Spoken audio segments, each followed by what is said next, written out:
ಪೊಲೀಸರಿಗೆ ಹೆದರಿ ಊರಿ ಬಿಟ್ಟಂತಹ ಯುವಕ ಬ್ರೈನ್ ಸ್ಟ್ರೋಕ್ನಿಂದ ಸಾವು. ಆ ಯುವಕನ ಅಂತ್ಯಕ್ರಿಯೆ ಇವತ್ತು ಸ್ವಗ್ರಾಮದಲ್ಲಿ ನಡೆಯಲಿದೆ.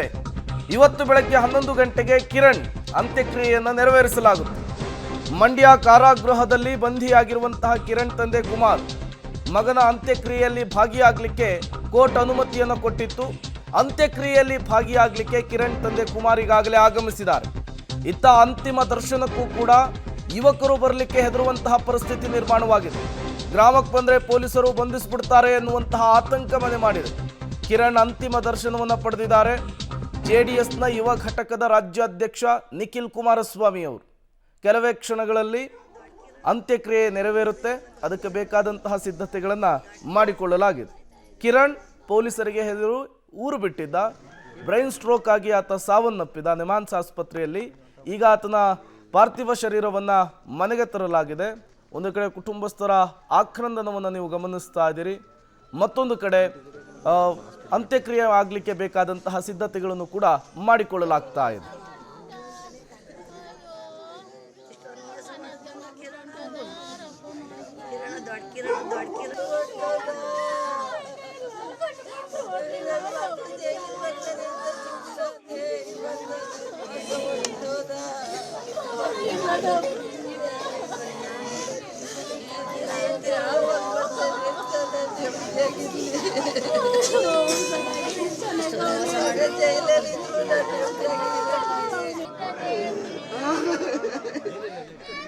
ನೀವು ಕೂಡ ವಿಜುವಲ್ಸ್ ಅನ್ನು ಗಮನಿಸ್ತಾ ಇದ್ದೀರಿ. ಜೆಡಿಎಸ್ನ ಯುವ ಘಟಕದ ರಾಜ್ಯಾಧ್ಯಕ್ಷ ನಿಖಿಲ್ ಕುಮಾರಸ್ವಾಮಿ ಅವರು ಕೂಡ ಕಿರಣ್ ಅವರ ಅಂತ್ಯಕ್ರಿಯೆಯಲ್ಲಿ ಭಾಗಿಯಾಗಿದ್ದಾರೆ. ಮತ್ತಷ್ಟು ಡೀಟೇಲ್ಸ್ ಅನ್ನು ಕೊಡ್ತಾರೆ ಮಂಡ್ಯ ಪ್ರತಿನಿಧಿ ರೋಹಿತ್ ದೂರವಾಣಿ ಸಂಪರ್ಕದಲ್ಲಿ ಜಾಯ್ನ್ ಆಗಿದ್ದಾರೆ. ರೋಹಿತ್, 11 ಗಂಟೆಗೆ ಅಂತ್ಯಕ್ರಿಯೆ ನೆರವೇರುತ್ತೆ ಅನ್ನುವಂತಹ ಮಾಹಿತಿ ಇದೆ. ಯಾರೆಲ್ಲ ಭಾಗಿಯಾಗ್ತಾ ಇದ್ದಾರೆ, ಸದ್ಯಕ್ಕೆ ಸಿಚುವೇಶನ್ ಹೇಗಿದೆ ಅಂತ? ಪ್ರೇಮ್, ಏನು ಕಿರಣ್ ನಿನ್ನೆ ಮೃತರಾದ್ರು. ಆ ನಿಟ್ಟಿನಲ್ಲಿ ಬದ್ರಿಕೊಪ್ಪಲು ಗ್ರಾಮದಲ್ಲಿ ಅಂತಿಮ ದರ್ಶನಕ್ಕೆ ಅವರ ಪಾರ್ಥಿವ ಶರೀರವನ್ನ ಇಡಲಾಗಿರುವಂತದ್ದು.